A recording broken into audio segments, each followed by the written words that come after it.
Good afternoon. Each year, we invite the valedictorian to share a few words at commencement.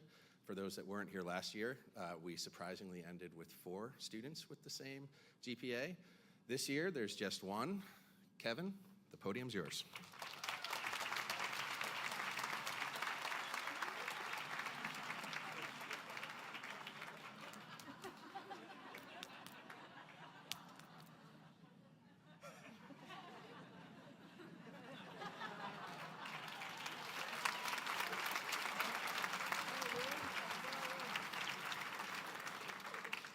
Thank you. I guess it's good. I did prepare a speech just in case I won that, so.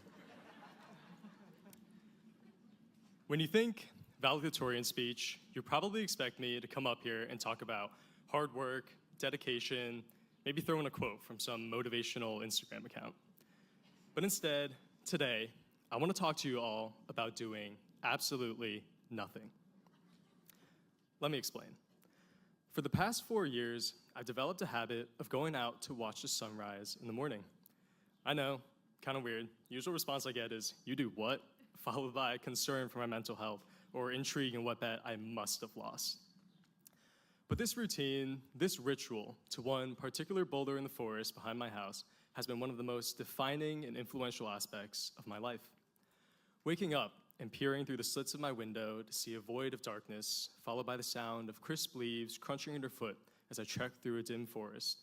That describes what many of my mornings have been like. It's a time for me to reset, to think, to listen, and to just be. And so, somewhat fittingly, when I learned that I'd be giving this speech, I went back to that one particular boulder.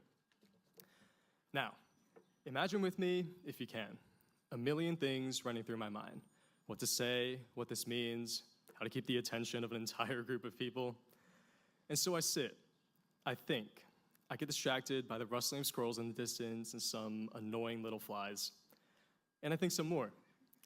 I'd love to say that I came back with some newfound epiphany about the meaning of life, but that didn't happen. What did happen, however, was that I left feeling a little better than before, a little more ready to face all these questions racing through my head. And that's when I realized that that stillness, that presence, that was exactly what I wanted to share. Of course, those moments were only one part of my journey. And in fact, the clarity I found in the forest was only valuable because I had somewhere to bring it. To the classrooms, where teachers challenged us to think deeper, to the conversations with parents who listened to both my dreams and fears with equal attention, and to the study sessions with friends while we stared at our complex systems final, utterly confused.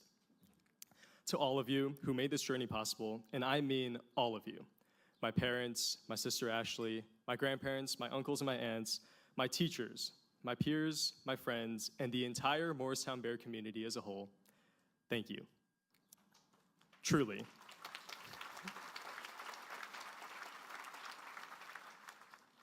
I might not ever be able to fully express the extent of my gratitude or to make up for all that I owe, but I sure will try. The stillness taught me to listen, but you gave me something worth hearing. Okay, now, for the rest of my classmates up here, you're probably wondering why I'm telling you this. Well, I'm up here talking about sitting in the forest like I'm a little fuzzy orange creature who speaks for the trees. Let me get this straight. I'm not advocating for everyone to get up this early and walk aimlessly into the woods. What I am advocating for is more intentional time to be still. And I don't mean laying in bed, scrolling through reels of AI-generated garbage still. I mean really, actually still. To take a moment and just breathe. Just be, without all the noise of the internet or all the problems that are life. The world will try to convince you that every moment must be productive, that every silence must be filled. But sometimes, the most productive thing you can do is occasionally stop producing, to create space for nothing at all. Right now might be the first time in years we've had a moment to breathe. Let this not be our last. Find your own forest, whether it's an actual place in nature or simply 5 minutes before you get out of bed each morning. And when you find that stillness, remember that it's not about escaping from the world. It's about showing up better for it. We're graduating into uncertain times, and even as someone who admittedly tries to bury my head and ignore everything, I know that there are a lot of problems out there. And somehow, like it or not, we're next in line to deal with them. Obviously, I don't know the answers to them. I'm just an 18-year-old kid who did his homework. But facing them will take time, effort, and energy. There will be times of fatigue, times of doubt.